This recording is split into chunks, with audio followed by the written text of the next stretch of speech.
भर्गो देवस्य धीमहि धियो यो नः प्रचोदयात्।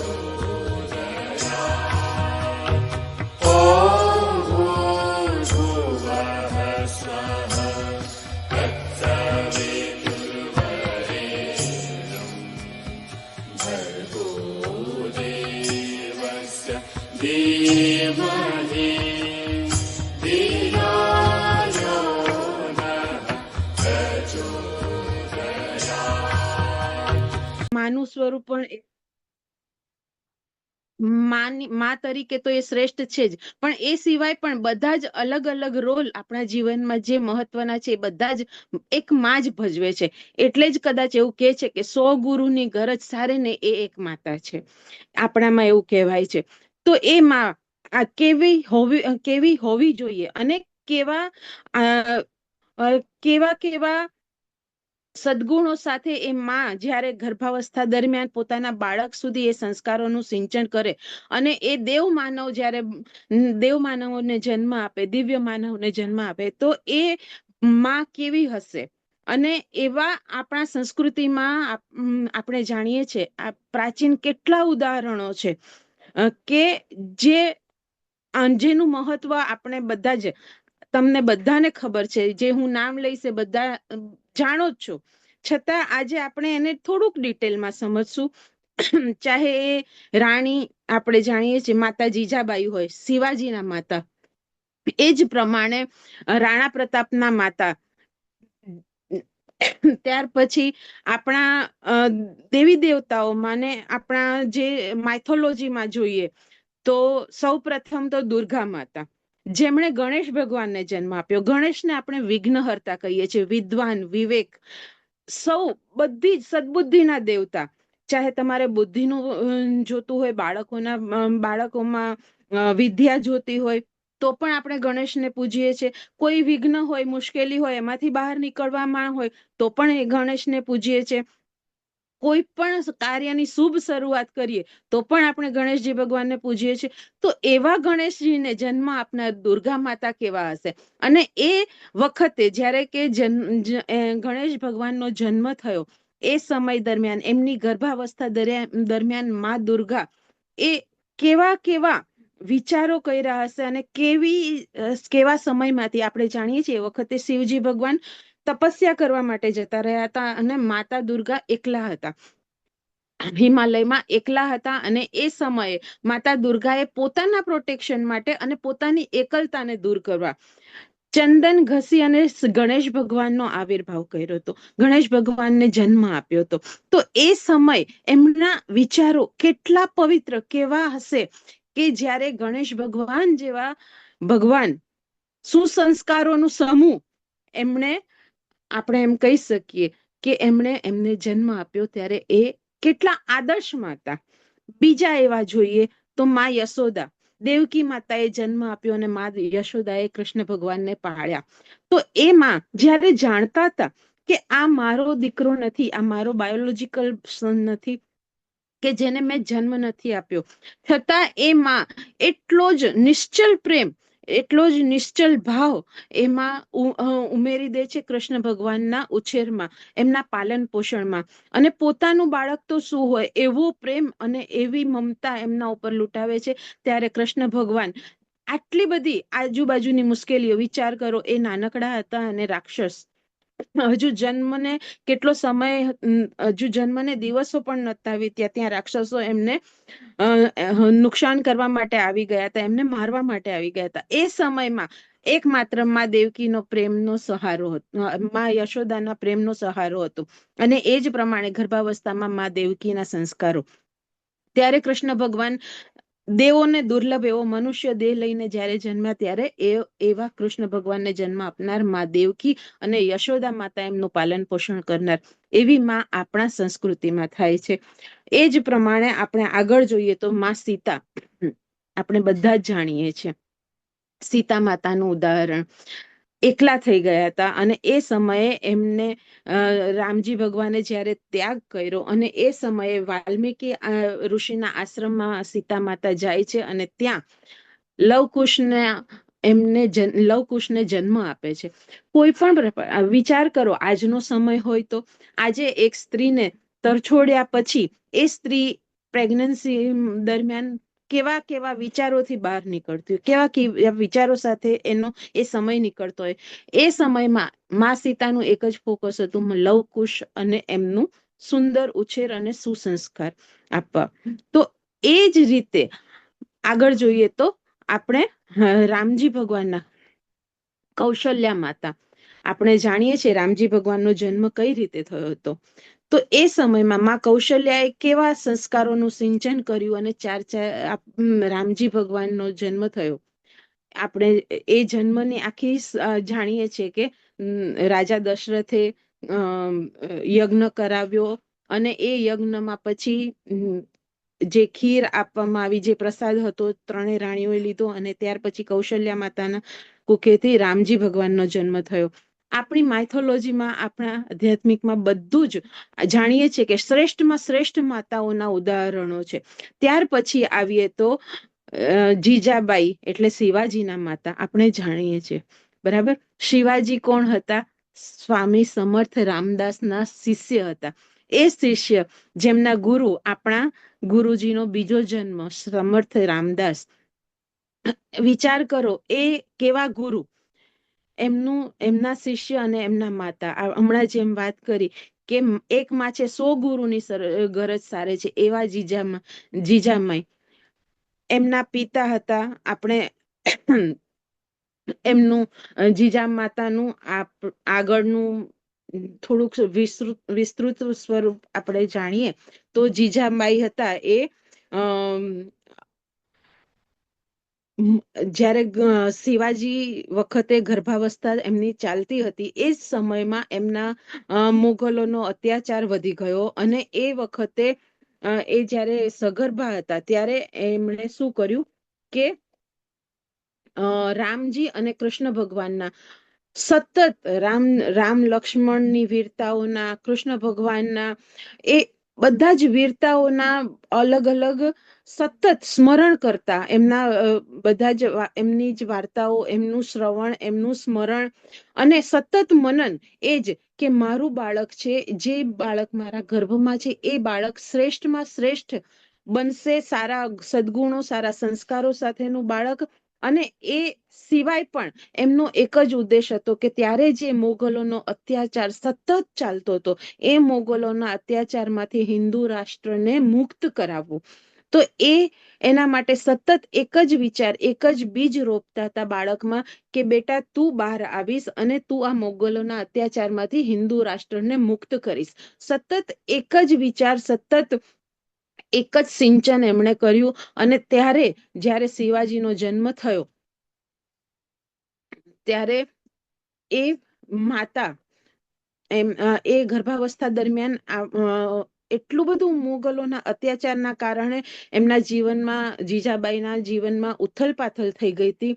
એ સમય જે શ્રેષ્ઠ સમય માતા માટે માનવામાં આવે છે, જેને વધુમાં વધુ એમને પેમ્પરની જરૂર હોય, વધુના વધુ કાળજી અને સ્નેહની જરૂર હોય, એ સમયમાં જીજાબાઈને 3 જ મહિના હજુ થયા હતા અને એમના હસબન્ડ, એમના પતિ સહાજી ભોસલે, આપણે જાણીએ છીએ, તો એમને અને એમનો મોટો દીકરો સંભાજી, શિવાજીના મોટા ભાઈ રાણા સંભાજી, તો એ બંનેને મોગલોએ ભગાડી દીધા હતા. એટલે એમનો વિરહ, એટલે કે સાવ પોતે એકલા હતા જીજાબાઈ.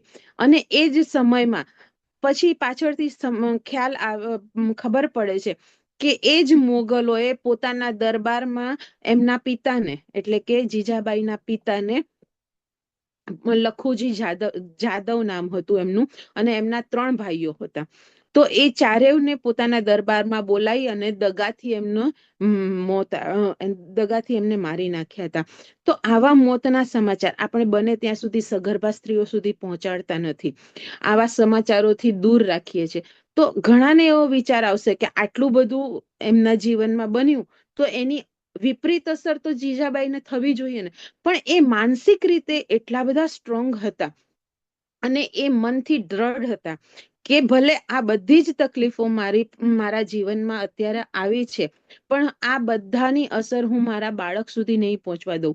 અને એ ઉપરાંત એમનો જે વિચાર, એમણે જે બીજ અંદર શિવાજીના મનમાં અંદર સુધી રોપી દીધું હતું કે બેટા તું બહાર આવીશ અને સતત એક જ વિચાર કે તું જ એ માણસ છે, તું જ એ વ્યક્તિ છે કે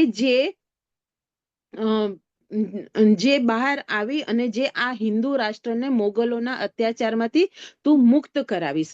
તો એ જ વિચાર, એ જ સતત સ્મરણ, એ જ સતત સિંચન એમણે શિવાજીના માનસમાં રોપ્યું. અને એના પરિણામે જ્યારે શિવાજી બહાર આવ્યા ત્યારે આપણે જાણીએ છીએ શિવાજી એટલે હિન્દુ રાષ્ટ્રના સમૃદ્ધ પાયો ગણા, એને બેઝ પાયો. જ્યારે હિન્દુ રાષ્ટ્રના સાવ બધું જ હલી ગયું હતું, આખી સંસ્કૃતિ ઓલમોસ્ટ નષ્ટ થવા અને આરે હતી, એ સમયમાં શિવાજી આવ્યા અને માત્ર 16 વર્ષની ઉંમરમાં એમણે મોગલોનો નાશ કર્યો, મોગલોને પરાજય આપ્યો અને હિન્દુ રાષ્ટ્રની સ્થાપના કરી. તો આવા શિવાજીના માં એટલે જીજાબાઈ. વિચાર કરો, કેટલી બધી વિપરીત પરિસ્થિતિઓમાંથી પણ એમણે શિવાજીના મગજમાં કેટલા સુંદર સુરવીરતાના, સાહસના, પરાક્રમના ગુણો એમનામાં રોપ્યા, એમનામાં સારામાં સારા સંસ્કાર રોપ્યા, માણસાઈના. અને બહાર આવી અને પરોપકાર, પ્રજાવત્સલ રાજા બન્યા કે જે કરીશ હું એ મારી પ્રજા માટે, મારા રાષ્ટ્ર માટે કરીશ. એવા સતત ને સતત વિચારો એમણે, જ્યારે સંસ્કારો એમણે બાળકમાં આપ્યા, ત્યારે શિવાજી જેવા મહાન માણસનો જન્મ આ ધરતી ઉપર થયો. તો એ માત્ર ને માત્ર માં જીજાબાઈના કારણે હતું. અને એ સતત વધુમાં વધુ હિંમતવાન બની અને એ વિપરીત સંજોગોમાં પણ એમણે શિવાજીને સુરવીરતા આપી અને સતત ને સતત એક જ વિચાર આપ્યો કે દેશ પ્રેમનો, બસ દેશ પ્રેમ, માત્ર ને માત્ર દેશ પ્રેમ એમનામાં રોપ્યો. અને એના પરિણામે આપણને શિવાજી જેવા મહાન મહાન હિન્દુ રાષ્ટ્રના સ્થાપના કરનાર મળ્યા. ત્યાર પછી આપણે આગળ જોઈએ તો બીજા કેટલા ઉદાહરણો છે કે શકુંતલા, આપણે જાણીએ છીએ શકુંતલા એટલે વિશ્વામિત્રના દીકરી, અપ્સરાના દીકરી. તો એવી દીકરી, અને એ કર્ણ ઋષિના આશ્રમમાં રહે છે. વિશ્વામિત્ર એમને જ્યારે મૂકીને જાય છે ત્યારે કર્ણ ઋષિના આશ્રમમાં ઉછેર એમનો થાય છે, મોટા થાય છે. અને આશ્રમમાં, કર્ણ ઋષિના આશ્રમમાં ઉછરે છે એટલે સતત વિદ્યાવાન હોય છે, વિદ્વાન હોય છે, સતત મંત્રચાર ને એની સાથે ધાર્મિકતાની સાથે સાથે એમનો આગળના આગળ શ્રદ્ધા સાથે એ વધતા હોય છે, મોટા થાય છે. ખૂબ સુંદર હોય છે, અપ્સરાની દીકરી હોય છે એટલે. અને એ સમયમાં રાજા દુષ્યંત શિકાર માટે નીકળે છે, ભૂલા પડે છે, આખી વાર્તા આપણને ખબર છે. શકુંતલાને મળે છે, પ્રેમ થાય છે, ગાંધર્વ વિવાહ કરે છે. અને ત્યારબાદ રાજા પોતાના રાજ્યમાં પાછા આવી જાય છે, દુષ્યંત રાજા પોતે પાછા આવી જાય છે ત્યાંથી. અને એ સમય દરમિયાન એમને શકુંતલાને ભૂલી જાય છે. પછી આવે છે કર્ણ ઋષિ, આવે છે, બધી વાત શકુંતલા કરે છે. અને કર્ણ ઋષિ પોતાના બીજા શિષ્યો સાથે શકુંતલાને મોકલે છે કે જાઓ તમે રાજાને ત્યાં લઈ જાઓ, કારણ કે એમને ખબર પડે છે કે એ દરમિયાન શકુંતલા ગર્ભવતી બને છે. તો એ સમયમાં શકુંતલાને ઓળખવાની રાજા દુષ્યંત ના પાડે છે.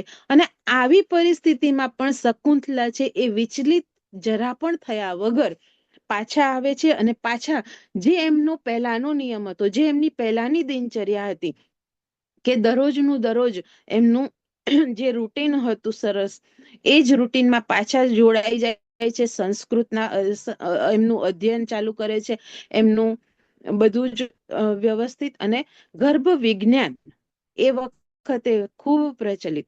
એટલે આપણે જાણીએ છીએ આપણી સંસ્કૃતિનો પાયો છે, નવી પેઢીને ઉન્નત બનાવવા માટેનું જે પાયો છે એ ગર્ભ વિજ્ઞાન. તો એ ગર્ભ વિજ્ઞાનને અનુસરી અને પોતાના બાળકને શ્રેષ્ઠ બનાવે છે, બહાદુર બનાવે છે, સુરવીર બનાવે છે, કે એ સિંહના બચ્ચાઓ સાથે રમે છે.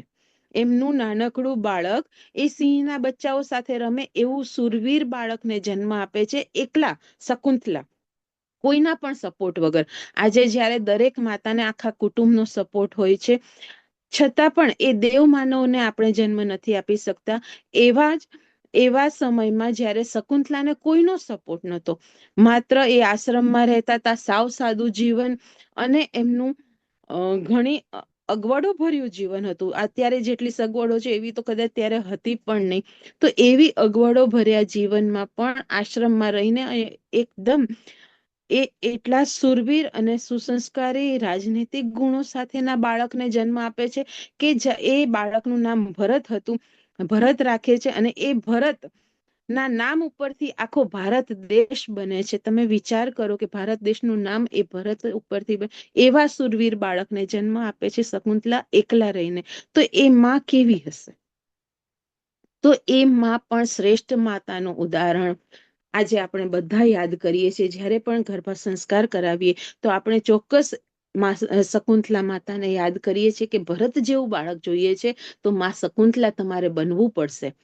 આપણે જાણીએ છીએ કે મહાન આત્મા જ્યારે આ જમીન ઉપર આ વિશ્વમાં આવે છે, ક્યારે આવે છે? એ શ્રેષ્ઠમાં શ્રેષ્ઠ મહાન માતા પિતા શોધીને આવે છે.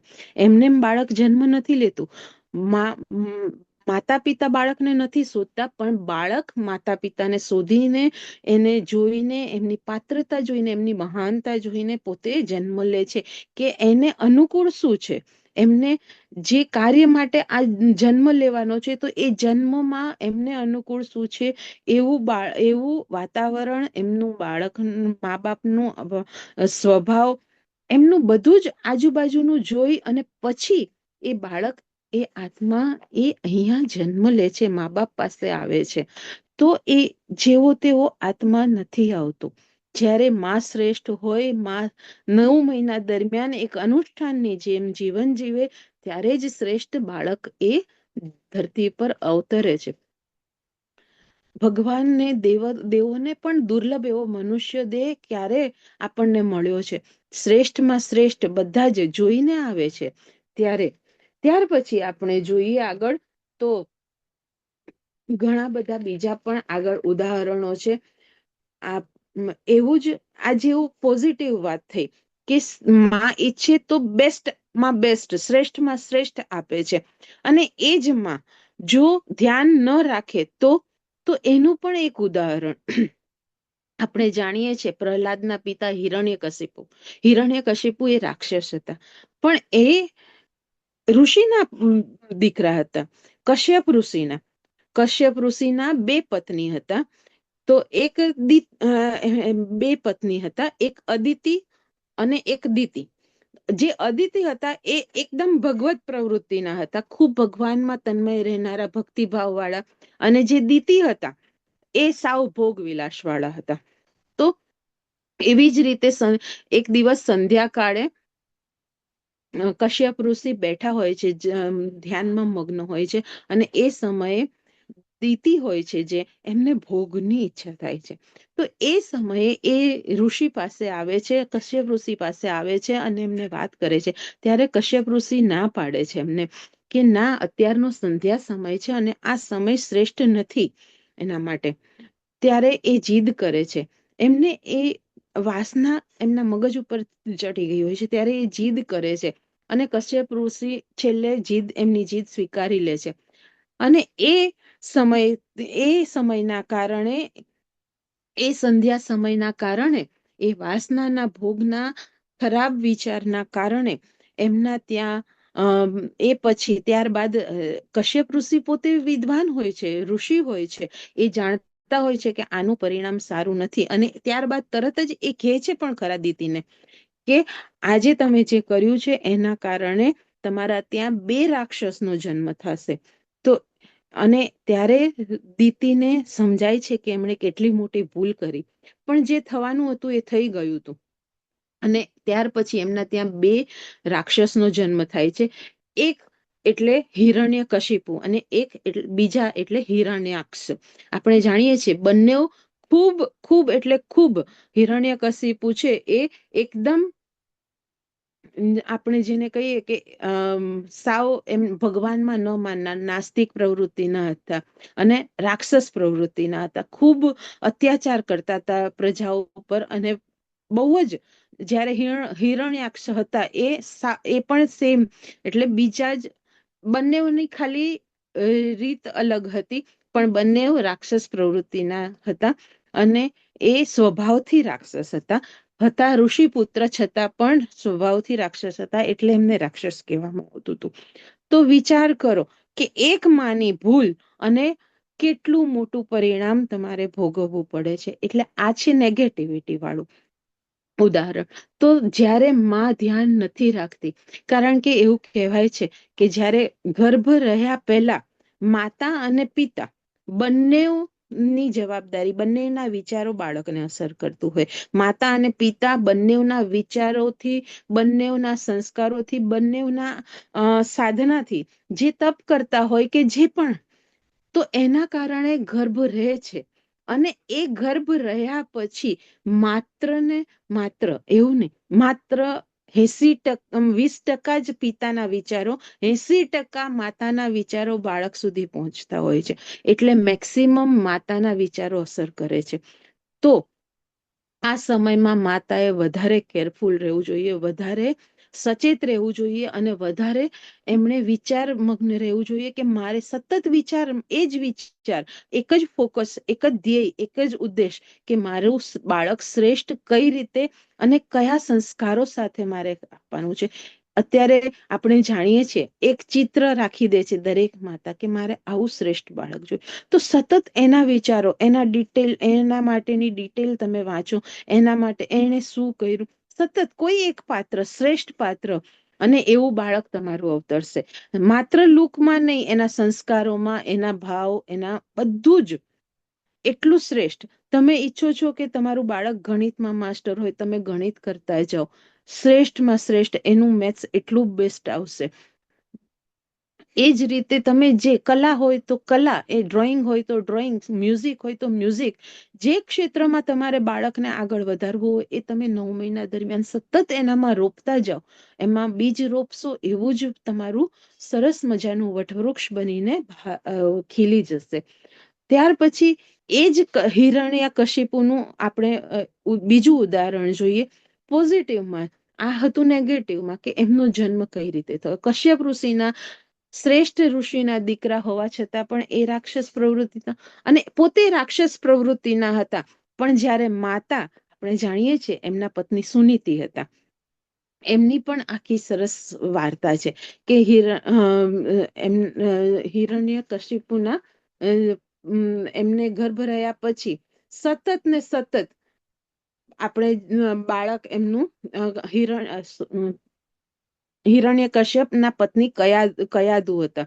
તો હિરણ્યકશ્યપના એ આપણે જાણીએ છીએ કે ત્યારે કયાદુ એ સતત એક જ વિચાર કર્યો કે મારે આવું બાળક નથી જોતું મારે. અને એ જ્યારે ગર્ભાવસ્થા એમની આવી, સગર્ભા થયા, ત્યારે કયાદુએ શું કર્યું કે હિરણ્યકશ્યપને છોડી અને પોતે નારદ મુનિના આશ્રમમાં જતા રહ્યા અને સતત ત્યાં આશ્રમના સંસ્કારો વચ્ચે રહ્યા, આશ્રમના વચ્ચે સારામાં સારા એમના ધાર્મિક વાતાવરણ વચ્ચે રહ્યા. અને એવું જ બાળક, સતત એમના વિચાર એક જ હતા કે મારું બાળક શ્રેષ્ઠ બનશે, મારું બાળક વિષ્ણુ ભગવાન જેવું બનશે, મારું બાળક. અને સતત એક જ મંત્ર, ઓમ નમો ભગવતે વાસુદેવાય, એના જ સતતમાં સતત એમને એક જ મંત્ર ઉપર ફોકસ કર્યું અને સતત એક જ ભાવ કે મારું બાળક વિષ્ણુ ભગવાન જેવું. અને સાચે જ જ્યારે પ્રહલાદનો જન્મ થયો ત્યારે એ પોતે પણ વિષ્ણુના ભક્ત હતા. આપણે જાણીએ છીએ પ્રહલાદ માટે થઈને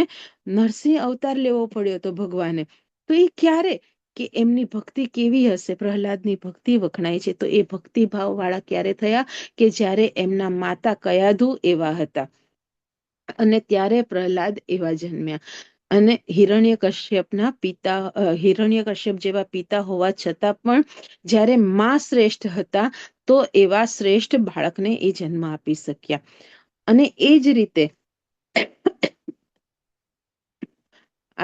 આપણે વેદ વ્યાસ, આપણે જાણીએ છીએ ગુરુના સ્થાને આપણે રાખીએ છીએ વેદ વ્યાસને. તો એવા વેદ વ્યાસ જેમણે 18 પુરાણો લખ્યા, એવા વેદ વ્યાસ જેમણે આખું મહાભારત લખ્યું, આટલું કર્યા પછી પણ, આટલું પોતાનું જ્ઞાન આપ્યા પછી પણ એમના મનમાં શાંતિ નહોતી, સતત બેચેની રહેતી હતી. માનસિક અશાંતિ સતત રહેતી હતી. અને એ સમયે એમણે નારદ મુનિનો સંપર્ક કર્યો અને એમને પૂછ્યું કે આવું કેમ થાય છે, આટલું કર્યા પછી પણ મારા અંદર આટલી બેચેની કેમ છે, મને કેમ મનની શાંતિ નથી? ત્યારે નારદ મુનિ કહે છે એમને કે એક કામ કરો કે તમે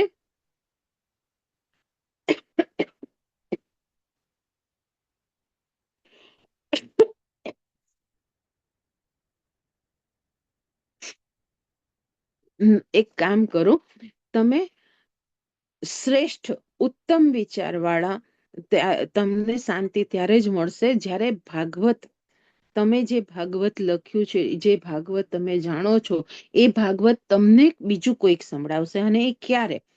કે બીજા જેવા તેવા નહીં, પણ શ્રેષ્ઠ ઉત્તમ વિચારો વાળા કોઈ સ્ત્રી, ઉત્તમ સંસ્કારો વાળી સ્ત્રી અને શ્રેષ્ઠ માં હોય એવી સ્ત્રી જ્યારે તમે એની સાથે રહેશો અને એના દ્વારા જે બાળક આવશે, એ તમને, એ તમારું બાળક તમને જ્યારે ભાગવત સંભળાવશે, એ ત્યારે જ તમને માનસિક શાંતિ પ્રાપ્ત થશે. અને એમ નારદ મુનિના કહેવાથી વેદ વ્યાસ છે એ એમને હા પાડે છે. ત્યારે અપ્સરા, ધ્રુતાજી નામના અપ્સરા હોય છે, એ એટલા ઉત્તમ હોય છે, એટલા શ્રેષ્ઠ હોય છે, એટલા ઉત્તમ સંસ્કારો વાળા હોય છે. ત્યારે એ કહે છે કે સ્વયં વેદ વ્યાસ જેવા ઋષિ મુનિના બાળકના માં બનવું એ પણ મારું સૌભાગ્ય છે. અને એ વેદ વ્યાસ પાસે આવે છે અને ત્યારે એમને એ પછી સગર્ભા થાય છે. અને એ સગર્ભાવસ્થાના દરમિયાન 9 મહિના વેદ વ્યાસજી છે એ બાળકને સતત, એટલે સતત ભાગવત સંભળાવે છે. એમને એમની અંદર પુરાણો, વેદોનું સિંચન કરે છે. અને જ્યારે એ બાળક જન્મે છે ત્યારે બ્રહ્મજ્ઞાની બનીને જન્મે છે. અને એટલું બ્રહ્મજ્ઞાન એની અંદર આવે છે કે એ બાળક એટલે સુખદેવજી, આપણે જાણીએ છીએ આગલા જન્મમાં એ પોપટ હતા. અને જ્યારે હિમાલયમાં શિવજી પાર્વતીજીને કથા સંભળાવતા હતા, એ એમણે છુપાઈને સાંભળી હતી એ પોપટે. અને ત્યારે શિવજીએ એમને શ્રાપ આપ્યો હતો કે તારે મનુષ્ય દેહ લેવો પડશે. અને એ મનુષ્ય દેહ એટલે સુખદેવજીનો જન્મ.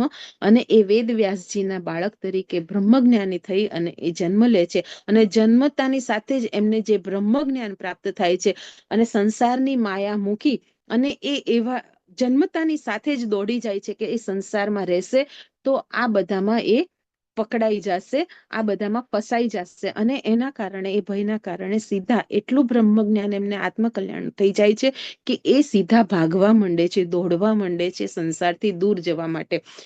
એ બ્રહ્મજ્ઞાન એ સુખદેવજી જેને પરીક્ષિતજીને કથા સંભળાવી હતી, પરીક્ષિતજીના છેલ્લા 7 દિવસનું જ્યારે બાકી હતા ત્યારે એ સુખદેવજીના મોઢેથી એ કથા સાંભળે છે ભાગવતની. અને એ જ કથાથી વેદવ્યાસજીને માનસિક શાંતિ મળે છે. એવા શ્રેષ્ઠ માતા ધ્રુતાજી, જેમણે દરેકે દરેક 9 મહિના દરમિયાન સંપૂર્ણ ભાગવતનો રસ પોતાના બાળકની અંદર તો પહોંચાડ્યો, એ ઉપરાંત એટલા સારા સંસ્કારોનું સિંચન કર્યું કે એ જન્મતાની સાથે જ બ્રહ્મજ્ઞાની તરીકે બહાર આવ્યા. વિચાર કરો કેટલા શ્રેષ્ઠ. એ પછી આપણે જાણીએ છીએ. ત્યારબાદ બીજા ઉદાહરણ એટલે આદિગુરુ આપણા શંકરાચાર્યજી. શંકરાચાર્યજી, એમના પિતા શિવગુરુ વેદ વેદાંતોના પ્રખર વિદ્વાન હતા. અને એ જ રીતે એમના જે માતા હતા સતી હતા, એમનું નામ માતા સતી હતું. એ ખૂબ શ્રદ્ધાવાન અને ભક્તિવાળા હતા. એટલી ભક્તિ, સતત રાત દિવસ સતત એક જ ભાવ કે મારા ઘરે શિવ ભગવાન જેવું બાળક આવે, શિવજીનો અંશ આવે. એક જ સતત માતા પિતા બંનેનું એક જ ચિંતન રહેતું, એક જ એમનો ઉદ્દેશ હતો કે મારા ઘરે પુત્ર થાય તો એ વેદ, અરે એ શિવ રૂપી હોય, એ શિવનું રૂપ હોય. અને એ જ રીતે સતત એમની તપશ્ચર્યા ચાલુ હતું, સતત એમનું તપ, એ જ શિવજીનું સતત મનન ચિંતન ચાલુ. અને એ પ્રમાણે એક વખત જે એમના પિતા છે કે શિવગુરુ, તો એમને રાત્રે સ્વપ્નમાં શિવજી ભગવાનના દર્શન થાય છે અને શિવજી ભગવાન પૂછે છે કે તારે શું જોઈએ છે? ત્યારે કહે છે કે તમે તો જાણો છો, મારે એક શ્રેષ્ઠ સંતાન જોઈએ છે, ઉત્તમ સંતાન જોઈએ છે. તો શિવજી ભગવાન ફરી એમને પૂછે છે કે બેટા, તારે એક તેજસ્વી પુત્ર જોઈએ છે અલ્પ આયુ વાળું, કે પછી વધુ આયુ વાળા બીજા અલ્પ બુદ્ધિ જીવી પુત્ર જોઈએ છે? ત્યારે શિવગુરુ કહે છે કે મારે શ્રેષ્ઠ અને તેજસ્વી અલ્પ આયુ વાળું બાળક જોઈએ છે. એક પુત્ર હશે તો ચાલશે, પણ મારે તેજસ્વી બાળક જોઈએ છે. ત્યારે શિવજી એમને તથાસ્તુ કહે છે અને ત્યાર પછી માતા સતીને ગર્ભાવસ્થા, માતા સતી સગર્ભા થાય છે. અને એ દરમિયાન પણ એમનું શિવજીનું ચિંતન, એમનું શિવજીનું સતત ભક્તિ ચાલુ ને ચાલુ. અને એના સ્વરૂપે જ્યારે બાળક જન્મ લે છે ત્યારે આદિગુરુ શંકરાચાર્ય જેવા શંકરનો જ એક અંશ, વિચાર કરો, જો અંશ આવો હોય તો સ્વયં દેવ કેવા હોય, બરાબર? અને આપણે એ દેવોને જન્મ દેવો છે, તો આપણે પણ માતા તરીકે શ્રેષ્ઠમાં શ્રેષ્ઠ, વધુ શ્રેષ્ઠ બનવાનું છે. એ આદિગુરુ શંકરાચાર્ય, જેને જન્મ પછી એટલા 9 મહિના દરમિયાન માતા સતીએ એટલું તપ, એટલી ભક્તિ કરી હતી. અને શિવગુરુજીએ સતત એમનામાં વેદોનું સિંચન કર્યું હતું. વેદાંતના પ્રખર પોતે વિદ્વાન હતા, એટલે એ વિદ્વતાનો નિચોડ એમણે સતત પોતાના બાળક સુધી પહોંચાડ્યો 9 મહિના દરમિયાન. અને એનું પરિણામ સ્વરૂપ, એટલે માત્ર 1 વર્ષની વયે જે એમના દીકરાનું નામ, એટલે આદિગુરુ શંકરાચાર્યજીનું નાનપણનું નામ શંકર હતું. એમણે શિવજીનું સ્વરૂપ સમજીને જ એને શંકર નામ આપ્યું હતું. તો એ શંકર 1 વર્ષની ઉંમરે પોતાની માતૃભાષા આખી બોલતા હતા, આખી એમને સમજી લીધી હતી માતૃભાષાને. અને બીજા વર્ષે શું થયું, પહેલા વર્ષે એમની માતાએ એમને માતૃભાષા શીખવાડી, બીજા વર્ષે પોતાની જ માતાની પાસેથી એમણે પુરાણો શીખ્યા. માતા સતત, લખવાનું તો નહોતું ફાવતું, પણ માતા સતત મુખેથી બોલતા જતા અને શંકર એને ગ્રહણ કરતા જતા. અને એમ કરતા કરતા એમને પુરાણો, ત્રીજા વર્ષે તો સતત બધું જ કંઠસ્થ થઈ ગયું હતું. લગભગ એ મહાપંડિત જેવા બની ગયા હતા. એમનામાં એમને વેદો અને બધાનું જ્ઞાન, અને 6થા વર્ષે બધા જ શાસ્ત્રો, બધી જ વિદ્યામાં એ પારંગત બની ગયા હતા, માત્ર 6 વર્ષની ઉંમર. આજે 6 વર્ષના બાળકને તમે ગાયત્રી મંત્ર કયો ને, તો માત્ર તૂટક ગાયત્રી મંત્ર, મહામૃત્યુંજય મંત્ર કે એવા આવડતા હોય છે. અને બહુ માતા ધ્યાન દે તો વધારે જલ્દી થોડું ઘણું, પણ પારંગત હોવું અને આવડવું એ બહુ જ મોટી વાત છે, બહુ જ મોટો તફાવત છે. અને એ જ બાળક શંકર ધીરે ધીરે એ 16 વર્ષની ઉંમરનું થાય છે. એમ કરતા કરતા અને 16 વર્ષની ઉંમરે એ બાળક શંકરાચાર્ય બની અને ભારતની આખી યાત્રા કરે છે, ભક્તિભાવનો ફેલાવો કરે છે અને વૈશ્વિક ધર્મનું પુનઃસ્થાપન કરે છે. એ બાળક એટલે આદિગુરુ શંકરાચાર્યજી. વિચાર કરો, ભગવાન શિવના અંશા અવતાર આવા હોય તો પૂરેપૂરો અવતાર કેવો હોય, એવો ભક્તિનો મહિમા, એવો માનો ભક્તિનો વારસો મળે ત્યારે બાળક આવું શ્રેષ્ઠ બનતું હોય છે. એ જ પ્રમાણે આપણે જાણીએ છીએ શ્રી વલ્લભાચાર્યજી, પુષ્ટિ સંપ્રદાયના, જે આપણે પુષ્ટિ સંપ્રદાય જેમણે સ્થાપિત કર્યો, એ વલ્લભાચાર્યજી. એટલે એમના માતા છે, એ ધીરે ધીરે એ મોટા થતા હોય છે. 3 વર્ષની ઉંમરે તો એ નાના હોય છે ત્યારે એમના માતા અને પિતા ખૂબ ખૂબ એટલે ખૂબ તપ કરે છે. અને એમના પિતા હોય છે, જે વલ્લભાચાર્યજીના પિતા, એમના કુળમાં કેવું હોય છે, એમની 4 પેઢીથી 5મી પેઢી એટલે વલ્લભાચાર્યજી, એમની આગલી 4 પેઢીમાં સતત એમના દાદાના દાદા જે હોય છે એ સોમયજ્ઞ કરતા હોય છે. અને એ સતત એક જ ભાવ કે મારી પેઢી દર પેઢી સતત શ્રેષ્ઠ બાળકોને સાથે આગળ વધતી રહે એમના ભાવ સાથે. તો એક દિવસ ભગવાન પ્રસન્ન થાય છે અને એમને પૂછે છે કે બેટા એમને પૂછે છે કે તારે શું જોઈએ છે. ત્યારે એ કહે છે કે મારે આ જોઈએ છે કે મારી પેઢી દર પેઢી સતત શ્રેષ્ઠમાં શ્રેષ્ઠ બાળક આવે. ત્યારે એ કહે છે કે આવશે, પણ ક્યારે? કે તારા 100 સોમયજ્ઞ પૂરા થશે ત્યારે. અને 4 પેઢી એમ કરતા કરતા થાય છે. અને ચોથી પેઢીએ જ્યારે વલ્લભાચાર્યજીના પિતા છે એ 100મો યજ્ઞ પૂરો કરે છે. અને ત્યારે એમના માતા છે એ ઈલ્લામાં એમ નામ હોય છે એમનું. અને એ ઈલ્લામાં છે એ ગર્ભવતી બને છે. અને એ 9 મહિના દરમિયાન પણ એમના યજ્ઞ ને બધું ચાલુ હોય છે. અને એના પરિણામ સ્વરૂપ જ્યારે બાળક જન્મે છે ત્યારે એટલું શ્રેષ્ઠ, એટલું ધાર્મિક, એટલું ભક્તિભાવ વાળું હોય છે. અને 9 વર્ષની ઉંમરે જ્યારે એમના પિતા ગુજરી જાય છે ત્યારે એ માતા જે સાવ આમ અભણ હોય છે છતાં ભક્તિભાવના કારણે અને પોતાની આત્મસૂઝના કારણે એ બાળકને કહે છે કે તારે ભક્તિનો ફેલાવો કરવાનો છે, લોકોમાં ભક્તિ જગાડવાની છે. અને એના માટે તું ભારત ભ્રમણ માટે જા. અને એના માટે 9 વર્ષની ઉંમરે જ પોતાના બાળકને માતાની આજ્ઞા લઈ અને વલ્લભાચાર્યજી પોતે સાદી એક ધોતી પહેરીને, એકમાત્ર પોતાના શરીર ઉપર ધોતીનું આવરણ લઈ અને ખુલ્લા પગે એ ભારત ભ્રમણ માટે નીકળી જાય છે. 1 વર્ષમાં 10 વર્ષની ઉંમરે 3 વખત ભારત ભ્રમણ કરી અને એ ભક્તિનો ફેલાવો કરે છે. અને એવી જ રીતે એ ધીરે ધીરે જ્યારે 14-15 વર્ષના થાય છે આવી રીતે ભ્રમણ કરતા, ભક્તિનો ફેલાવો કરતા, અને 14 થી 15 વર્ષની ઉંમરે એ ગોકુલમાં, આપણે અત્યારે જે આપણું ગોકુળ છે, ગોકુળ વૃંદાવન કહીએ છીએ, ત્યાં ગોકુળના ગોવિંદ ઘાટ ઉપર ત્યાં શ્રીમદ ભાગવતનો પ્રારંભ કરે છે. વલ્લભાચાર્યજી પહેલી વખત શ્રીમદ ભાગવત કથા એ ત્યાં શરૂઆત કરે છે. અને ત્યાંથી જ પ્રભુ ભક્તિથી છલોછલ એવા પુષ્ટિ માર્ગના સંપ્રદાયની શરૂઆત થાય છે. અને ભક્તિનો મહિમા સતત એક વહેતો સમુદ્ર આખો ઉભો થઈ જાય છે, સતત વહેવા માંડે છે. એ પુષ્ટિ માર્ગના સંપ્રદાયના વલ્લભાચાર્યજી, વિચાર કરો એમની માતા, જે આજે આપણું 9 વર્ષનું બાળક હોય અને પતિ ન હોય તો તમે બાળકને કઈ રીતે કહી શકો કે તું જા? એવા સમયમાં એ માં કેવા સ્ટ્રોંગ હશે, વિચાર કરો. એમના સંસ્કારો એમના બાળક માટે, એમનું શ્રેષ્ઠ જોવા માટે એમણે દેશનો વિચાર કર્યો, એમણે ધર્મનો વિચાર કર્યો, પોતાના બાળકનો વિચાર કર્યો, પોતાનો નહીં. તો એવી માતા જ શ્રેષ્ઠ સંતાન આપી શકે છે. એવી માતા જ વધારેમાં વધારે શ્રેષ્ઠ દેવત્વ વાળું બાળક આપી શકે છે. ત્યાર પછી આપણે જોઈએ તો રાણી મદાલસા. બધા જ જાણીએ છીએ રાણી મદાલસા.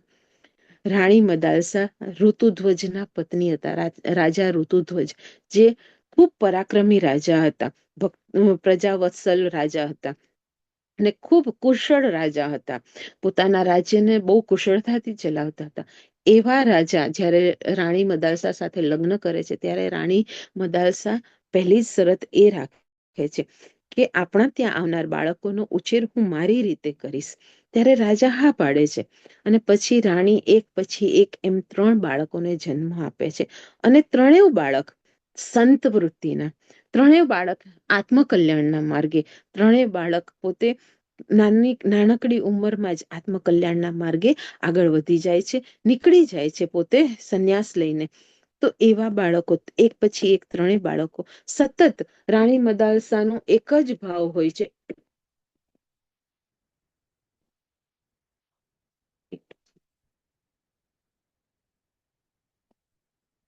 રાણી મદાલસાનો સતત એક જ ભાવ હોય છે. જ્યારે એ બાળકને જન્મ આપે છે તો રાજાની સાથે શરત મૂકે છે કે હું બાળકોને મારી રીતે જન્મ આપીશ, હું જે રીતે એમને ઉછેર કરું તમારે મને કરવા દેવું પડશે. અને એ 3 બાળકો એના આત્મકલ્યાણ માર્ગે, એટલે કે સંત પ્રવૃત્તિના, ધાર્મિક પ્રવૃત્તિના બાળકોને જન્મ આપે છે. ભક્તિ માર્ગથી પૂરેપૂરા ઓતપ્રોત એવા બાળકોને મદાલસા એમને જન્મ આપે છે. અને ત્યાર પછી રાજા જોવે છે કે આ તો બધા જ બાળકોને રાણી છે એ આત્મકલ્યાણના માર્ગે મોકલી દે છે, ભક્તિના માર્ગે મોકલી રહ્યા છે, એમને સંત બનાવી રહ્યા છે. ત્યારે રાજા છે એમને પ્રાર્થના કરે છે, એમને કહે છે કે રાણી આવું કરશો તો મારો વારસો કોણ સંભાળશે, આ રાજ્ય કોણ સંભાળશે?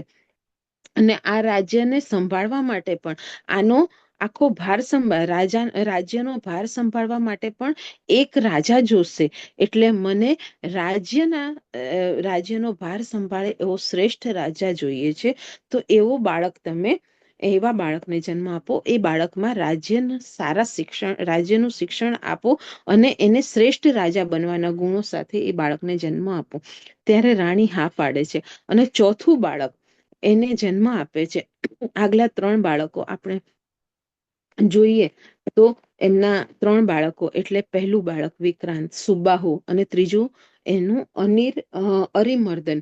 3 બાળકો છે. એના વખતે રાણી એક જ વિચાર કરતા હતા.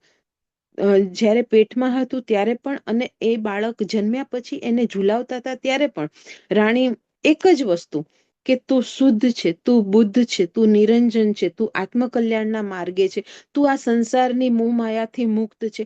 સતત એક જ ભાવ કે બેટા તું શ્રેષ્ઠ માર્ગ ઉપર છે. અને એ ભાવ કરતા કરતા જ એ બાળકને રમાડતા, પોતાનું દૂધ પાતા, પોતાના ખોળામાં રમાડતા અને એમ કરતા કરતા જ 3 બાળકો આત્મકલ્યાણના માર્ગે જાય છે. અને ત્યાર પછી રાજપાટ ચલાવવા માટે, રાજગાદીના વારસદારના માટે રાણી ચોથા બાળકને જન્મ આપે છે. અને એ ચોથા બાળકને પણ 9 મહિના દરમિયાન જ્યારે એ સગર્ભા થાય છે ચોથા બાળક વખતે, ત્યારે 9 મહિના દરમિયાન રાણી શું કરે છે કે પોતાના વિચાર, પોતાનું મનન, પોતાનું ચિંતન સતત એક જ શ્રેષ્ઠ રાજા તરીકે પોતે પણ શીખે છે રાજ્યનો કારભાર અને પોતાના બાળકને પણ શીખવાડે છે. તે સિવાય રાજા માટે જે જરૂરી હોય કે એનું આપણે જાણીએ છીએ શસ્ત્રોની વિદ્યા છે, વિદ્વાન બનાવે છે, બાળકને શ્રેષ્ઠ શિક્ષણ આપે છે, બધી જ રીતનું એને બધી જ વિદ્યામાં પારંગત બનાવે છે. એટલો પારંગત બનાવે છે કે એ રાજા ઋતુધ્વજ કરતા પણ શ્રેષ્ઠ રાજા સાબિત થાય છે. એવો રાજા એટલે રાજા અલર્ક આપણે જાણીએ છીએ, ચોથું બાળક રાણી મદાલસાનું. અને એ ક્યારે કે માં જ્યારે શ્રેષ્ઠ આવા દ્રઢ વિચારો વાળા હોય ત્યારે બાળક 100% તમે જેવું ઈચ્છો તે એવું બાળકને આકાર આપી દઈ શકો છો અને એ બાળક શ્રેષ્ઠ બને અને બને જ છે. અને ત્યારે એ બાળક જ્યારે રાજા અલગ છે એ શ્રેષ્ઠ બની અને પોતે થાય ત્યારે રાજા ઋતુધ્વજ અને રાણી મદાલસા પોતે સંન્યાસના માર્ગે આગળ વધી જાય છે. આવા શ્રેષ્ઠ માતા પિતાનું સંતાન હંમેશા શ્રેષ્ઠ બની શકે જ્યારે માં શ્રેષ્ઠ હોય તો વધુ શ્રેષ્ઠ બાળકને આપણે બનાવી શકીએ છીએ. ત્યારબાદ આપણે જાણીએ તો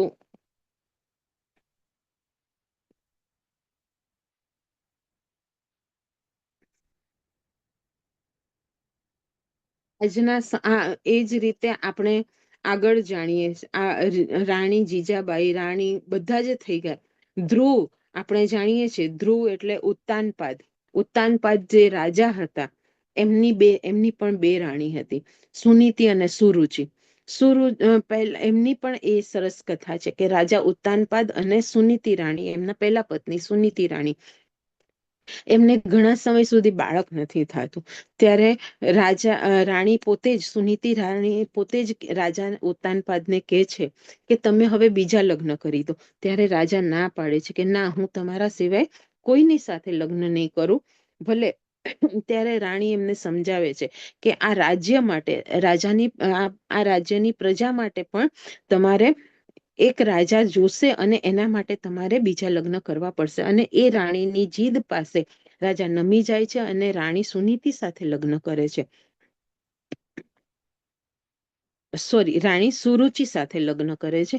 એ સુરુચિ જ્યારે આવે છે અને જોવે છે કે સુનીતિને જોવે છે ત્યારે એને ખબર પડે છે કે મારી તો ઓલરેડી એક ઓલરેડી પહેલી પત્ની છે અને હું બીજી છું. ત્યારે એમને પોતાનું ભવિષ્ય અંધકારમય લાગે છે અને એના માટે એ પોતે એમ કે છે કે હું તમારી રાણી ત્યારે જ બનીશ, હું તમારી પાસે ત્યારે જ આવીશ કે જ્યારે તમારા પહેલા પત્ની છે એ વનમાં જતા રહેશે, તો હું તમારી પત્ની તરીકે આવીશ. અને એ સમયે રાણી સુનીતિ હોય છે, એટલા સારા હોય છે, ભક્તિ ભાવવાળા હોય છે ખૂબ. અને એટલા માટે પોતે જ વનમાં જતા રહે છે, રાજાને સમજાવી અને જતા રહે છે. અને ત્યાર પછી વનમાં રહેતા રહેતા એક વખત રાજા શિકાર ઉપર જાય છે અને ત્યાં ઈજાગ્રસ્ત થઈ જાય છે. તો રાણી એ વખત એ જ વનમાં હોય છે અને રાણી સુનીતિ છે એ રાજાને પોતાની કુટીરમાં લઈ જાય છે અને એમનો ઉપચાર ને બધું કરે છે. અને એ સમયે રાણી સુનીતિ અને ઉત્તાનપાદ સાથે રહે છે ઘણો સમય. અને ત્યારે રાણી સુનીતિ સગર્ભ થાય છે અને એ વખતે એમના ત્યાં ધ્રુવ નો જન્મ થાય છે. રાણી સુનીતિ સગર્ભા થાય છે ત્યાં સુધી રાજા એમની સાથે રહે છે. ત્યારે પાછા આવી જાય છે અને પાછા આવીને જોવે છે તો રાણી સુરુચિ છે એ પણ અહીંયા સગર્ભા હોય છે. ત્યારે ધ્રુવનું એમને ખબર નથી હોતી.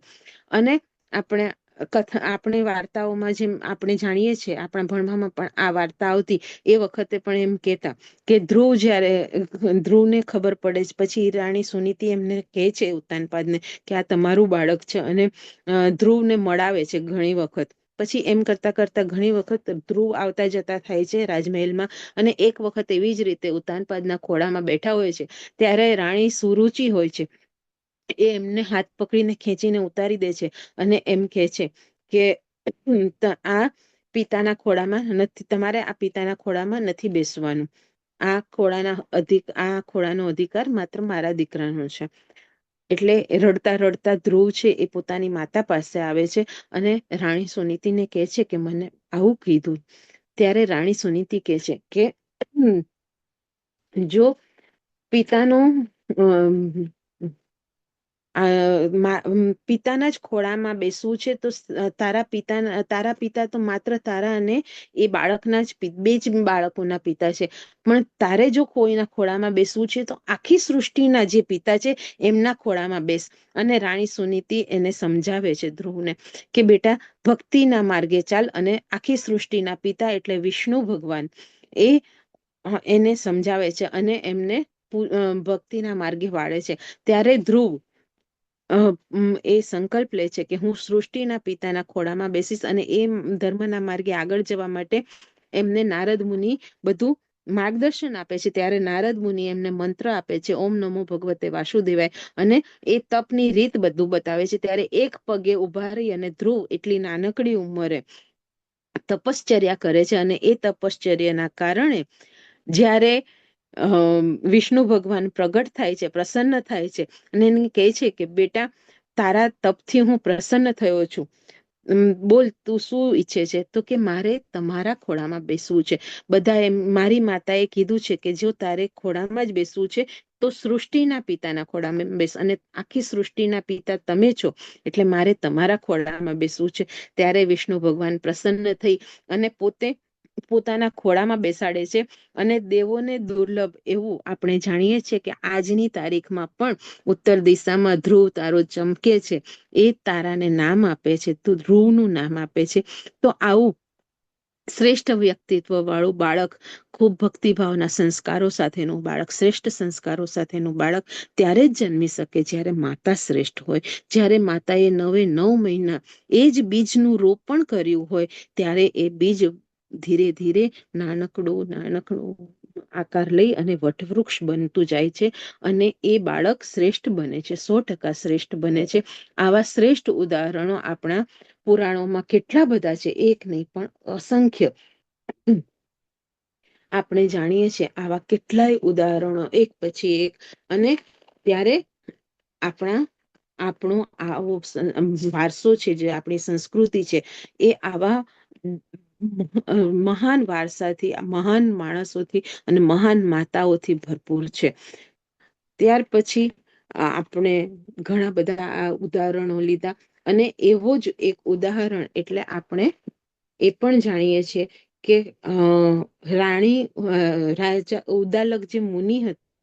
ઉદ્દાલક મુનિ હતા, એમના આશ્રમમાં એ ભણાવતા હતા, બધા શિષ્યોને રાખી અને એમને અધ્યયન કરાવતા હતા. અને એમની સાથે એક કહોડ નામના જે વ્યક્તિ હતા, એમના શિષ્ય હતા, એ પણ એમની સાથે અધ્યયન કરતા હોય છે. એ શ્રેષ્ઠ શિષ્ય હતા કહોડ, અને અધ્યયનમાં પણ વિદ્યામાં પણ પારંગત હતા ને બહુ જ સારા હતા. ત્યારે મુનિ ઉદ્દાલક જોવે છે કે આ બહુ શ્રેષ્ઠ શિષ્ય છે, અને પોતાની પુત્રી સુજાતા એમને જે સુજાતા હોય છે એ પણ ખૂબ ધાર્મિક સંસ્કારોથી અને ભક્તિભાવ વાળી હોય છે.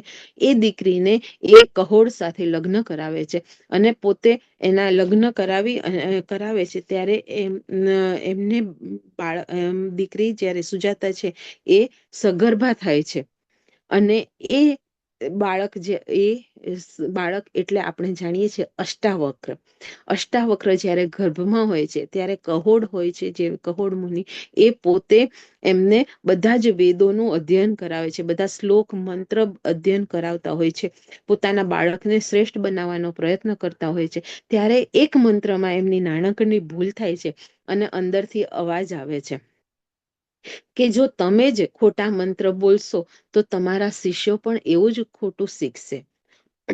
અને કહોડ બધા જ આજુબાજુ જોવે છે કે આ અવાજ ક્યાંથી આવ્યો, અને તપાસ કરે છે. ત્યારે ખબર પડે છે કે આ તો સુજાતાના ગર્ભમાંથી અવાજ આવ્યો છે, એ બાળકમાંથી. ત્યારે કહોડ એને કહે છે કે તું આટલા હજુ અંદર છું, તું મારી ભૂલ કાઢે છે, તું બહાર આવીને શું કરીશ? ત્યારે બાળક કંઈ બોલતું નથી. અને પછી સુજાતાનો 9મો મહિનો બેસે છે, અને એનો ડિલિવરીનો સમય આવે છે. ત્યારે એ કહે છે કે હવે મારા પ્રસવનો સમય છે, આપણને ધનની આવશ્યકતા પડશે, આપણને જરૂર પડશે, તમે રાજા પાસે જાઓ. અને ત્યારે જે કહોડ હોય છે એ રાજા પાસે જાય છે. ત્યાં એક બંદી કરી અને એક વિદ્વાન હોય છે, ત્યાંના જે પંડિત હોય છે, રાજપંડિત હોય ને, એ રાજપંડિત હોય છે, એ બંદી કરીને હોય છે. અને એ એમને કહે છે કે જો તમે મારી સાથે વિદ્વતામાં કોમ્પિટિશન કરો અને જીતો તો તમે જે કહેશો એ તમને રાજા આપશે, પણ જો હારો તો પછી તમારે ભૂલી જવાનું, તમારે નદીમાં ડૂબી જવાનું રહેશે. તો કહોડ છે એમને તો જરૂર હોય છે, ધનની ઉપાર્જનની જરૂર હોય છે, એટલે એમ માની લે છે એમની શરત. અને એવી જ રીતે કરતા કરતા 2 વખત તો કહોડ જીતી જાય છે. અને ત્રીજી વખત જ્યારે કોમ્પિટિશન થાય છે ત્યારે કહોડ છે એ હારી જાય છે, અને એમને નદીમાં ડુબાડી દેવામાં આવે છે. ત્યારે સમાચાર આશ્રમમાં મોકલાવે છે, ઉદ્દાલક મુનિના આશ્રમમાં સમાચાર મોકલાવવામાં આવે છે કે આવી રીતે કહોડ છે એ મૃત્યુ પામ્યા છે. ત્યારે સુજાતા ખૂબ દુઃખી થાય છે, અને અષ્ટાવક્રનો જન્મ થાય છે. જે અષ્ટાવક્ર જન્મે છે પછી મોટા થાય છે ધીમે ધીમે, અને એ પૂછે છે કે મારા પિતા ક્યાં છે? ત્યારે સુજાતા એમને વાત કરે છે કે આવી રીતે તારા પિતા રાજા પાસે ગયા હતા, અને ત્યાં જે બંદી કરીને એક બ્રાહ્મણ વિદ્વાન છે, એમણે આવી રીતે ખોટી રીતે તારા પિતાનું એમને મૃત્યુ થયું છે. ત્યારે અષ્ટાવક્ર કહે છે કે આ વસ્તુનો તો હું બદલો લઈશ. અને એમ કરી અને પોતે જાય છે રાજાના દરબારમાં. તો એમને જોઈને જે 8 અંગ એમના વાંકા હતા, તો એમને જોઈને જ રાજના દરબારના બધા જ લોકો હસે છે. અને એ રાજા જનક એમને પૂછે છે કે તમારે અહીંયા આવવાનું કેમ થયું? ત્યારે અષ્ટાવક્ર કહે છે કે તમારા દરબારમાં વિદ્વાનો છે એમની પ્રશંસા મેં સાંભળી હતી, એટલા માટે હું અહીંયા આવ્યો છું, અને એમના દર્શન કરવા માટે આવ્યો છું. એટલે રાજા એમની એટલી નમ્ર વાણી હોય છે અષ્ટાવક્રની, તો રાજા સમજી જાય છે. રાજા જનક પોતે વિદ્વાન હોય છે, તો એ જોઈને સમજી જાય છે કે આ જરૂર કોઈક વિદ્વાન છે, અને તેમને ખૂબ જ્ઞાની માણસ છે. અને એ એમની આગતા સ્વાગતા કરે છે, અને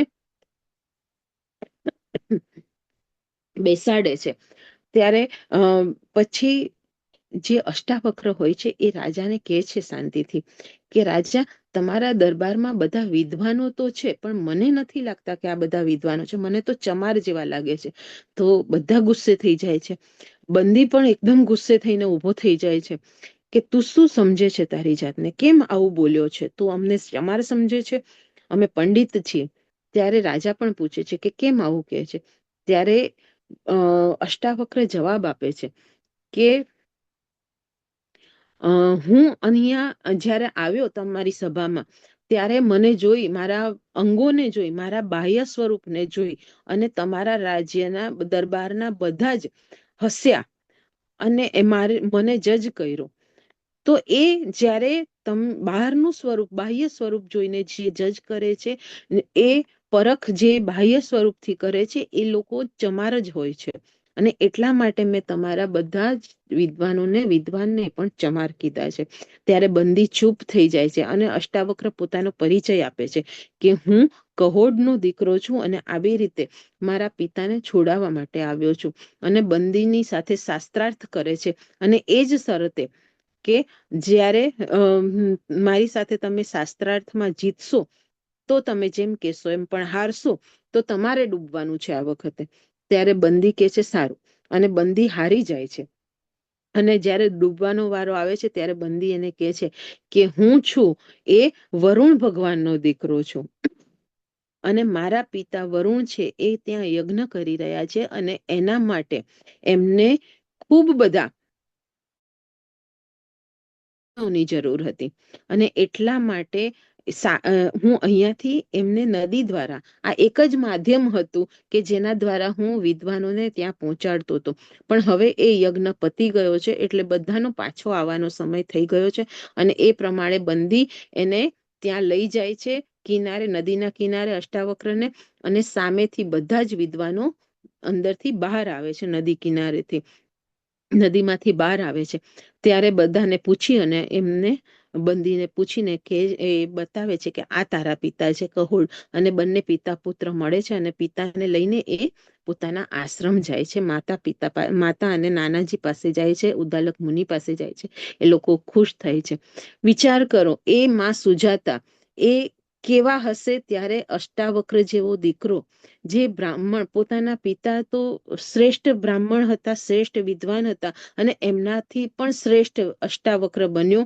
પોતાના 8 વાંકા અંગો સાથે જન્મ્યો હતો પોતાના પિતાના શ્રાપના કારણે, અને છતાં પણ એ પોતાના પિતાને છોડાવે છે પોતાની માતા માટે. વિચાર કરો એ કેવો દીકરો હશે. અને એ દીકરો ક્યારે એવો જન્મ્યો કે જ્યારે માં સુજાતા એવા હતા. આવા તો કેટલા માતાઓ આપણા પુરાણોમાં છે, શ્રેષ્ઠ માતાઓના ઉદાહરણો છે. આપણે સમય ઓછો પડે એટલા માતાઓ છે. અને એ જ પ્રમાણે આજના સમયમાં પણ આપણે એમ નથી કહેતા કે એ જ સમયમાં થતા હતા, હજુ પણ આજના સમયમાં પણ ઘણી માતાઓ એવી છે કે પોતે પોતાના બાળકોને શ્રેષ્ઠ બનાવવાના બધા જ પ્રયત્નો કરે છે. આપણે જાણીએ છીએ સૌથી મોટું ઉદાહરણ એટલે આપણા પ્રાઇમ મિનિસ્ટર નરેન્દ્ર મોદી, એમના માતા હીરાબા મોદી. હીરાબા, વિચાર કરો કેટલી ખરાબ પરિસ્થિતિમાં પણ પોતે પોતાના બાળકને પીએમ બનવા સુધીના સંસ્કાર આપ્યા. એ ક્યારે શ્રેષ્ઠમાં શ્રેષ્ઠ બન્યા, આટલા શ્રેષ્ઠ, જ્યારે આખું વિશ્વ આજે એને નમે છે. એવા બાળકને જન્મ આપવો એટલે એ હીરાબાએ કેવું તપ કર્યું હશે. અને એ તપ માત્ર માળા ફેરવવાનું કે ભક્તિભાવ વાળું નહીં, માનસિક તપ પણ. તો આજે બાળક સાથે જોડાવા માટે માનસિક, શારીરિક, આધ્યાત્મિક, ભાવનાત્મક બધા જ જોડાણો માટે બાળકોને શ્રેષ્ઠમાં શ્રેષ્ઠ વિચારો આપવા માટે માતાએ કટિબદ્ધ થવું જ પડે, દ્રઢ મનોબળ રાખવું જ પડે, ત્યારે શ્રેષ્ઠ બાળકને જન્મ આપી શકે. એ જ પ્રમાણે આપણે જાણીએ છીએ અમિતાભ બચ્ચનના માતા, અમિતાભ આજે પણ કહે છે કે એમના સંસ્કારો અને એમના વેલ્યુના કારણે જ હું આટલી ઊંચાઈ ઉપર છું.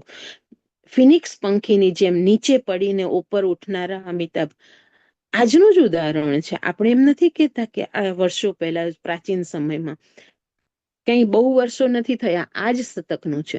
એ જ પ્રમાણે સુસ્મિતા સેન જ્યારે મિસ યુનિવર્સ થયા ત્યારે એમના એક ઇન્ટરવ્યુમાં એમણે પોતે કીધું છે કે જ્યારે મેં ફોર્મ ભર્યું ત્યારે અમારી પાસે પૈસા નહોતા, એટલા પૈસા નહોતા કે ડિઝાઇનર પાસે જઈ અને અમે અમારો મિસ યુનિવર્સ માટેનો જે ફાઇનલ ડ્રેસ હોય એ સીવડાવી શકીએ.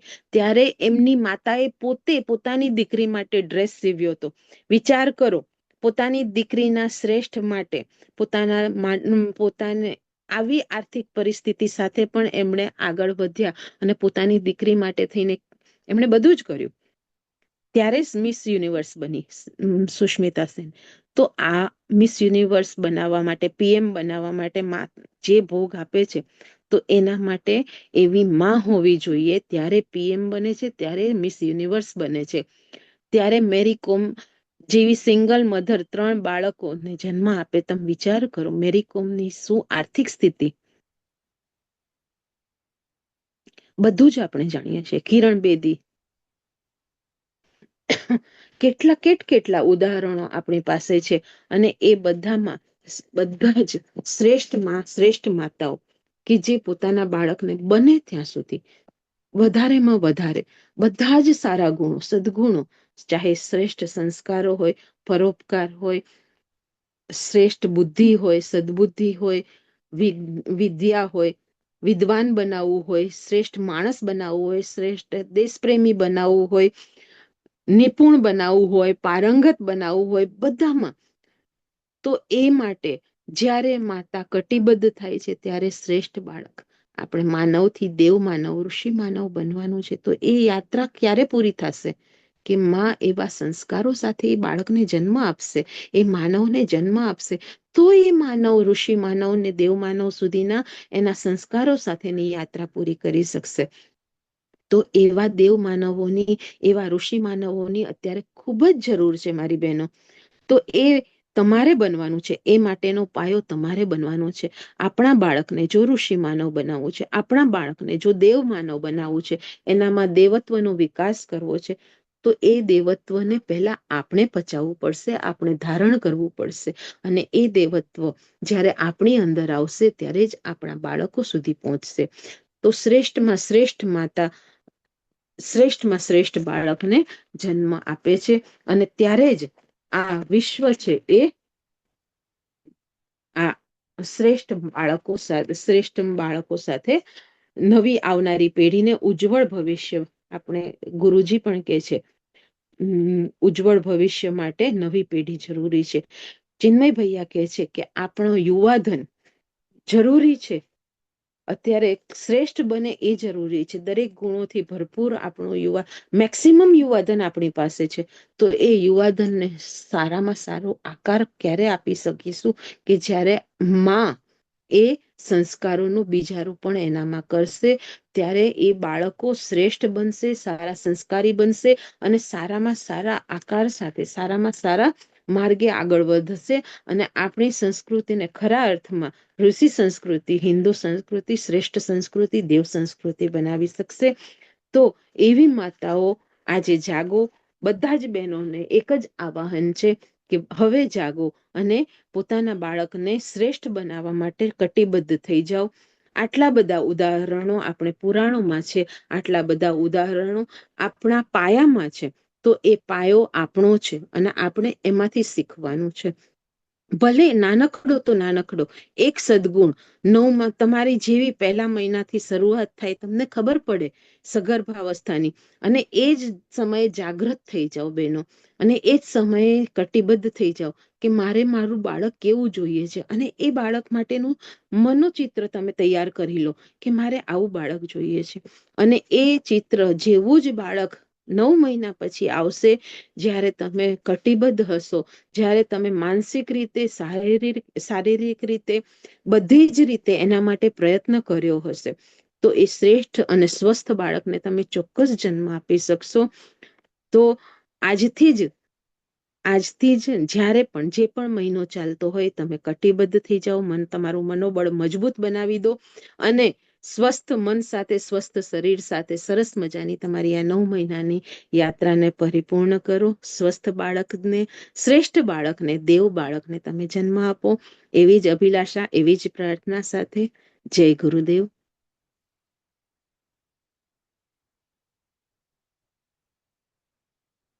તૃપ્તિબેન. ખૂબ ખૂબ ધન્યવાદ સેલબેને આપણને ખૂબ જ સરળ ભાષામાં આપણને પૌરાણિક પ્રસંગો ઉપર સમજૂતી આપી અને ખૂબ જ શાંતિથી બહેનોને માર્ગદર્શન આપ્યું અને એમનો કિંમતી સમય આપ્યો એ બદલ એમનો ખૂબ ખૂબ આભાર. ધન્યવાદ બેન. આવો ગર્ભવતી માતાએ અવશ્ય જે આપણે બેને માર્ગદર્શન આપ્યું એમને ડાયરીમાં નોંધ્યું હશે. સર્વત્ર શાંતિ વ્યાપાય એવા ભાવ સાથે આપણે ફરીથી સેલબેનને ખૂબ ખૂબ ધન્યવાદ આપીશું અને એમનો કિંમતી સમય આપી અને આપણને આવા સારું સારું માર્ગદર્શન ફરી ફરી આપતા રહે એવા ભાવ સાથે આવો શાંતિ ચોક્કસ. પાઠ કરીશું. સોમવારે ફરીથી કોઈને લિંક મળે કે ના મળે તો પણ આપણો જે સમય છે એ સમય જોઈન્ટ થઈ જવું. ઓમ દ્યો શાંતિરંતરિક્ષગં શાંતિ પૃથ્વી શાંતિરાપઃ શાંતિ રોષધયઃ શાંતિ વનસ્પતયઃ શાંતિ વિશ્વે દેવાઃ શાંતિ બ્રહ્મ શાંતિ સર્વગં શાંતિ શાંતિરેવ શાંતિ શામા શાંતિરેધિ. ઓમ શાંતિ શાંતિ શાંતિ સર્વારિષ્ટશુ શાંતિર્ભવતુ.